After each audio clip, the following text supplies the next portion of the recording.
Hello అండి, welcome back to our channel పల్లెటూరి చిత్తరాలు. ముందుగా స్మాల్ రిక్వెస్ట్ అండి, ఎవరైనా ముందుగా మన వీడియోని చూస్తున్నట్టయితే ప్లీజ్ సబ్స్క్రైబ్ చేసుకోండి. రోజు ఉదయాన్నే లేచి ఈ కోళ్ళని ఎత్తడము, ఇటు గింజలు వేయడము, ఏదైనా తెగుళ్ళు వచ్చినప్పుడు మందు కలిపి వేయడము, ఇది ఒక పెద్ద టాస్క్ అయిపోతుంది. ఏ పైనైనా సరే కష్టంతో కాకుండా ఇష్టంతో చేస్తే ఎంత కష్టమైనా సరే ఈజీగా ఉంటుంది, పని సులభంగా అయిపోతుంది. కప్పెట్టిన కోళ్ళన్నిటినీ ఎత్తేసాను, బయటికి తోలేయాలన్నమాట. తోలిన వెంటనే నన్ను పిలుస్తుంటాయి, రా రా రా అని. ఇంకా గింజలేదు అన్నట్టే పిలుస్తుంటాయి. నేను బయటికి వెళ్తాయి, ఇంట్లోకి వస్తే ఇంట్లోకి వస్తాయి. ఎత్తిన తర్వాత కొన్ని గింజలు కానీ వేసానంటే ఇంకా సాయంత్రం దాకా మళ్ళీ నా జోలికి రావు, అసలు ఇంట్లోకి గారు రావు. మంచి కోళ్ళు మీరే చూడండి, అయిగోండి అన్ని గోళ్ళు ఎక్కి బండ్లు ఎక్కి పిలుస్తాయి అన్నమాట. నువ్వు గింజలు వేసేదాకా మేము కిందకి దిగము, ఎల్లము అంటాయి. చేసేది ఏం లేక ఇంట్లో ఉండే రేషన్ బియ్యం 1 కేజీ డబ్బాతో ఎత్తుకెళ్ళి ఇంక వేయాలన్నమాట. ఎప్పుడెప్పుడు వేస్తావా, మేము ఎప్పుడెప్పుడు తినాలా అని ఎదురెదురు చూస్తుంటాయి. అయిగోండి నన్ను చూడంగానే అసలు ఎలా పరిగెత్తుతాయంటే ఏదో తెస్తుంది మన కోసం తినేదానికి అన్నట్టుగా వస్తాయి.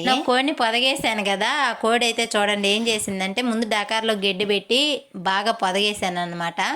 అదేం చేసిందంటే గుడ్లన్నిటిని కింద వేసుకొని కింద పడుకొని గడ్డి పెట్టడం వల్ల అది ఎత్తైపోయింది, గుడ్లన్నిటిని కిందకి లాగేసుకునింది. ఇంకెందుకు లబ్బా అని చెప్పి ట్రబుల్ అయితే గడ్డి పెట్టి దానిలో వేసేసాను అనమాట.